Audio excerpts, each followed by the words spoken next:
4-5 দিন আগের একটা ঘটনা বলছি। একটি ছেলে দক্ষিণ কলকাতার একটা অংশে, তার মাথা দিয়ে রক্ত বেরোচ্ছে, হাতে বড় বড় ইট নিয়ে যার তার দিকে ছুটে যাচ্ছে, গাড়ির দিকে ছুটছে এবং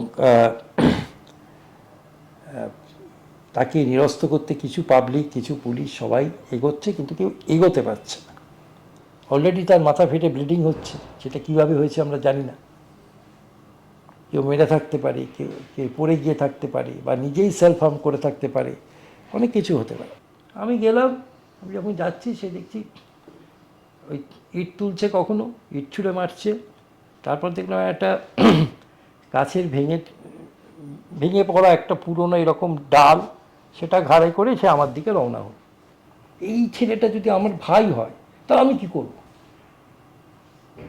আমি কি তাকে লাঠি নিয়ে বা ইট পাথর ছুঁড়ে নিরস্ত্র করবো না?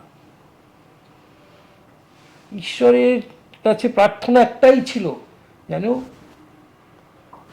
ওকে আয়ত্তের মধ্যে আনতে পারি, ওকে শান্ত করতে পারি, ওকে ট্রিটমেন্টে নিতে পারি এবং ওকে সুস্থ করার প্রসেসে নিতে পারি।